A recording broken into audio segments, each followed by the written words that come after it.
ఇక్కడికి విచ్చేసిన నా కుటుంబ సభ్యులు ప్రింట్ అండ్ ఎలక్ట్రానిక్ మీడియా మిత్రులందరికీ మనస్ఫూర్తిగా పేరు పేరున హృదయపూర్వక నమస్కారాలు, వందనాలు. చాలా సంతోషం. కడియం శ్రీహరి గారి గురించి ఎంత చెప్పినా తక్కువే. పట్టు వదలని విక్రమార్కుళ్ళ ఈ నియోజకవర్గ అభివృద్ధి కోసం గౌరవ ముఖ్యమంత్రి గారిని మెప్పించి ఒప్పించి ఈ నియోజకవర్గం పుట్టిన తర్వాత ఎంత పెద్ద ఎత్తున సుమారు 800 కోట్లు పైచిలుకు నిధులు తెచ్చిన ఏకైక ప్రజాప్రతినిధి. తను మంత్రిగా ఉన్నప్పుడు కూడా ఈ నియోజకవర్గానికి తను ఏదైతే శాసనసభ్యుడిగా ఏ నియోజకవర్గానికి ఉన్నాడో ఆ రోజు కూడా ఇన్ని నిధులు తెచ్చుండడు. కాబట్టి మీ శాసనసభ్యుల యొక్క గొప్పతనం, పట్టుదల, ప్రజల పట్ల ఉన్న అంకిత భావం ఎలా ఉందో మీరందరూ కూడా గమనించవచ్చు. భవిష్యత్తులో ఇందిరమ్మ ప్రభుత్వం అంటేనే పేదోడి ప్రభుత్వం, పేదోళ్ల కోసం తాహతాలాడే ప్రభుత్వం, పేదోళ్ళ కష్టాలు తీర్చడం కోసం ఉన్న ప్రభుత్వం ఇందిరమ్మ ప్రభుత్వం. ఇటువంటి మన ఇందిరమ్మ ప్రభుత్వంలో మన నాయకులు రేవంత్ రెడ్డి గారి నాయకత్వంలోని మన ఇందిరమ్మ ప్రభుత్వం చెప్పిన మాటలే కాకుండా చెప్పని అనేక అంశాలని రాష్ట్ర ఆర్థిక పరిస్థితి బాగలేకపోయినా ధనిక తెలంగాణ రాష్ట్రాన్ని 8,19,000 కోట్లు ఆనాటి పెద్దలు, అది కార్పొరేషన్ల ద్వారా కావచ్చు, సింగరేణి కావచ్చు, FRBM నామ్స్లో కావచ్చు, ఇతరత్ర అప్పిస్తున్నోడే పాపం ధనిక తెలంగాణ రాష్ట్రమని సొల్లు మాటలు చెప్పి రాష్ట్ర ప్రజలని మభ్యపెట్టి, దేశంలో ప్రజలందరినీ మభ్యపెట్టి దొరికిన కాడికి ఎక్కడ దొరికితే ఎంత వడ్డీకి దొరికినా డబ్బు తెచ్చి కొల్లగొట్టి ఆ డబ్బులో 1,00,000 కోట్లు పైగా ఆ కుటుంబం ఖాతాల్లో ఈనాడు జమ చేసుకున్న మహానుభావుడు అప్పు చేసిపోతే మన ఇందిరమ్మ రాజ్యం వచ్చిన 15 నెలలలో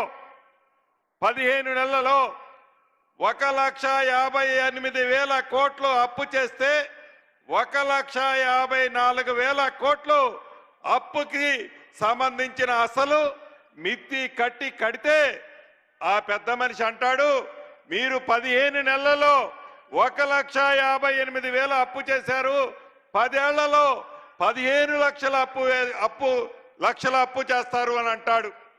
నువ్వు అధికారము కాంగ్రెస్ ప్రభుత్వం నుంచి నువ్వు అధికారం తీసుకున్న నాడు, రాష్ట్ర విభజన జరిగిన నాడు ధనిక తెలంగాణ రాష్ట్రంగా నువ్వు తీసుకుంటే ఏ అప్పులకి అసలు మితి నువ్వు ఆనాడు కట్టాల్సిన అవసరం రాలే.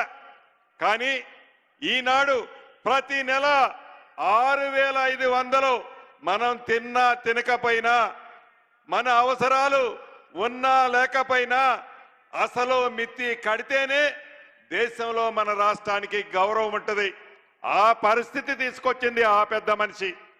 నిన్న మొన్న చూశారు, ఈ 15 నెలలలో అసెంబ్లీ జరిగేటప్పుడు ప్రధాన ప్రతిపక్ష నాయకుడు అని చెప్పుకుంటున్న ఆ పెద్ద మనిషి 2 సార్లు అసెంబ్లీకి వచ్చాడు. నోరు ఇప్పితే ఏ ముత్యాలు రాలతాయనో, ఆ మాట్లాడితే నిజాలు ఎక్కడ చెప్పాల్సి వస్తుందనో అసెంబ్లీకి రాడు. అసెంబ్లీకి వస్తే సమాధానము ఉండదు. ఇక వాళ్ళ తొత్తుని కౌరవ సైన్యాన్ని అసెంబ్లీకి పంపిస్తాడు. మొన్న చూశారు మీరందరూ, దళిత స్పీకర్ అని కూడా లెక్క చేయకుండా అహంకార పూరితంగా బీఆర్ఎస్ పార్టీ నాయకులకి సూచనలు ఎవరిస్తారా అంటే ఆ పెద్ద మనిషి కేసీఆర్ గారు ఇస్తాడు. ఆ సూచనల ప్రకారం అహంకార పూరితంగా దళిత స్పీకర్ అని కూడా చూడకుండా ఎలా అసభ్యంగా మాట్లాడారో తెలంగాణలోని ప్రతి బిడ్డ గమనించాడు. అదే వారు పరిపాలన చేసే నాడు మన శాసనసభ్యులు, కాంగ్రెస్ శాసనసభ్యులుగా కోమటిరెడ్డి వెంకటరెడ్డి గారు మిగతా మిత్రుల్ని వట్టి పుణ్యానికి శాశ్వతంగా శాసనసభ సభ్యత్వమే ఆనాడు రద్దు చేశారు. నిన్న మొన్న గౌరవ ముఖ్యమంత్రి గారు ఈ రాష్ట్రంలో జరుగుతున్న పరిస్థితిని గురించి, ప్రధాన ప్రతిపక్ష పాత్రని ఆ పెద్ద మనిషి ఎలా నిర్వహిస్తున్న దాని గురించి అనేక విషయాల గురించి క్షుణ్ణంగా చెప్పారు. కానీ అది వినే ఓపిక కూడా లేదు.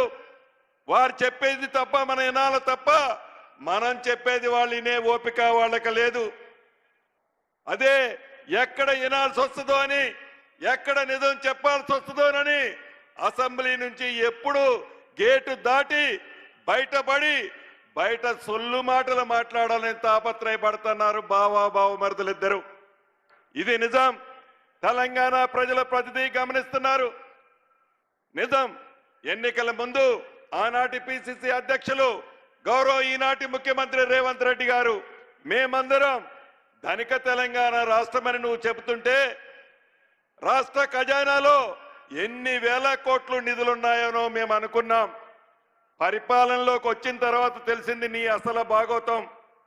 8,19,000 కోట్లు అప్పు మా నెత్తిన పెట్టి సుమారు 1,00,000 కోట్ల పైగా దోచుకొని ఆ దోచుకున్న డబ్బుతో అహంకారంతో ఎర్రబీగుతూ ఇందిరమ్మ ప్రభుత్వం అని ఇందిరమ్మ ప్రభుత్వాన్ని తెలంగాణ ప్రజలు దీవిస్తే ప్రభుత్వం వచ్చిన 10 రోజుల నుంచి మిమ్మల్ని దింపుతాం వీళ్ళు వస్తున్నారు నా పార్టీలోకి వాళ్ళు వస్తున్నారని లీకులిస్తూ డబ్బుందనే అహంకారంతో ఇందిరమ్మ ప్రభుత్వాన్ని కూలగొట్టాలని తాతాలాడుతూ అధికారం కోసం కుట్రాలు పన్నిన మీరు ఈనాడు నిత్యము ప్రజల మధ్యనే ఉంటూ ప్రజల కోసం సుమారు రోజుకి 16 గంటలు కష్టపడుతున్న గౌరవ ఈ ముఖ్యమంత్రి గారిని, ఈ కేబినెట్ని, ఈ సభ్యులని విమర్శించడమే ధ్యేయంగా పెట్టుకొని, గుడ్డ కాల్చి మేదేయడమే ధ్యేయంగా పెట్టుకొని అభివృద్ధిని మంచనే సంస్కృతి లేకుండా అభివృద్ధిని అభినందించకపోయినా కనీసం ఇంగిత జ్ఞానం లేకుండా ఏ రకంగా ఈ గడిచిన 15 నెలల నుంచి ఎలా నడుస్తున్నారో మీరందరూ గమనిస్తున్నారు. 2 సార్లు బుద్ధి చెప్పారు, అసెంబ్లీలో చెప్పారు, పార్లమెంట్లో గౌరవ ముఖ్యమంత్రి గారు అన్నట్లు పెద్ద గుండు సున్నా ఇచ్చారు. అయినా సిగ్గురాల. అయినా 2 సార్లు కర్రు కాల్చి ఓతబెట్టినా ఇంకా జ్ఞానం రాల. ఊహల్లో తేలుతూ మళ్ళీ మేమే ప్రభుత్వం వస్తుందని పగటి కలలో కంటూ కాలయాపన చేస్తూ ప్రజలను మభ్యపెడుతూ ఈనాటి ప్రతిపక్షం ఎలా నడుస్తుందో మనం చూస్తున్నాం. ప్రతిపక్ష నాయకుడు అంటే అసెంబ్లీకి రావాలి. అపారమైన అనుభవం ఉందని చెప్తున్నాడు ఆ పెద్ద మనిషి. 80,000 పుస్తకాలు చదివానని చెప్తుంటాడు ఆ పెద్ద మనిషి. ఏ రోజైనా అసెంబ్లీకి వచ్చి ఇలా చేద్దాం అలా చేద్దామని ఏ రోజు సూచనలు ఇవ్వాలా? ఎక్కడైతే విధ్వంసం జరుగుద్దో, ఎక్కడైతే ప్రమాదం జరుగుద్దో, ఎక్కడైతే ఇబ్బంది జరుగుద్దో అక్కడికి పోయి డాన్స్ చేస్తుంటారు ఆనందంతో. అంటే వారి ఆలోచన ప్రజలు చల్లగా ఉండాలన్నది కాదు. ఇందిరమ్మ ప్రభుత్వం యొక్క ఆలోచన ప్రజల కోసం తాపత్రయపడుతుందన్నది వాళ్ళు మర్చిపోయి దొర పోకడతో, దొర ఆలోచనతో, దొర అహంకారంతో ఎలా నడుస్తున్నారో మనకు తెలియంది కాదు. ఉదాహరణకి అభివృద్ధి మేం చేశామా అంటున్నారు.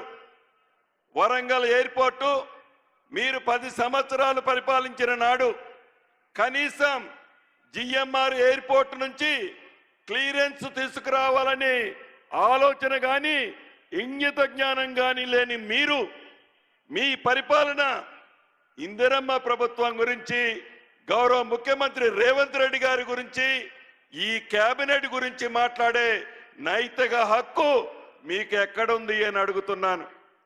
నిన్న అసెంబ్లీలో ఆనాడి నీటిపారుదల శాఖ మంత్రి హరీష్ రావు గారు అంటాడు, గోదావరి పరివాహక ప్రాంతంలో వేలాది ఎకరాలు రైతులు పంటలు ఎండిపోతున్నాయని అంటాడు. దానికి కారకులు ఎవరండి?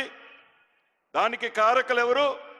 కాళేశ్వరం కట్టి మహా అద్భుతంగా అని కట్టామని చెప్పి 7 ఇంతలే కాదు కాళేశ్వరం 8వ ఇంతని చెప్పిన మీరు కట్టిన 2వ సంవత్సరమే కూలిపోతే దాని మీద సుమారు 1,10,000 కోట్లు మీరు ఖర్చు పెట్టామని చెప్పి బొక్కితే ఆ అప్పునంతా ఈనాడు సామాన్య ప్రజలు తెలంగాణ బిడ్డలు కడుతున్నారు.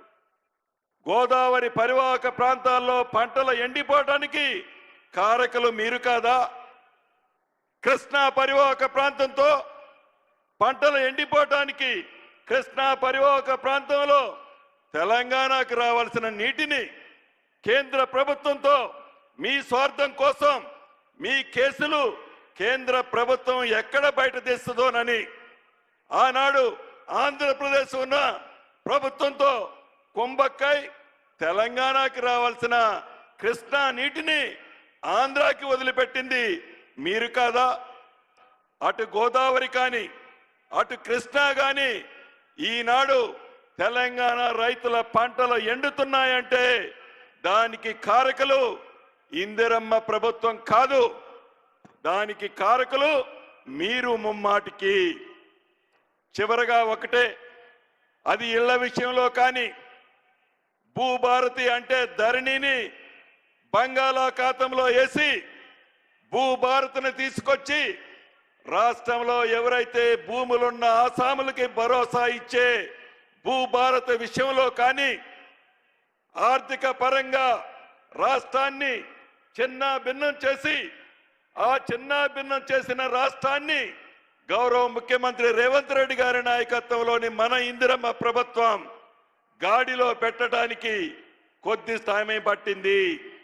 ఇచ్చిన ప్రతి మాటని ఒక రోజు వెనక ముందు కావచ్చు, ఒక నెల లేట్ కావచ్చు, కానీ ఇచ్చిన ప్రతి మాటని మాట తప్పకుండా ఇందిరమ్మ ప్రభుత్వంలో గౌరవ ముఖ్యమంత్రి రేవంత్ రెడ్డి గారి నాయకత్వంలోని మన ప్రభుత్వం బరాబర్ చెప్పిన ప్రతి కార్యక్రమాన్ని పేదోడికి అందిస్తుందని కూడా మరొక్కసారి ఈ వేదిక ద్వారా మీకు తెలియజేస్తూ 15 నెలల క్రితం ఏ ప్రేమ అభిమానంతో ఇందిరమ్మ ప్రభుత్వాన్ని మీరు తీసుకొచ్చారో రాబోయే 4 సంవత్సరాల తర్వాత కూడా అదే ప్రేమ అభిమానంతో గౌరవ ముఖ్యమంత్రి రేవంత్ రెడ్డి గారి నాయకత్వంలోని మన ఇందిరమ్మ ప్రభుత్వం చేస్తుంది.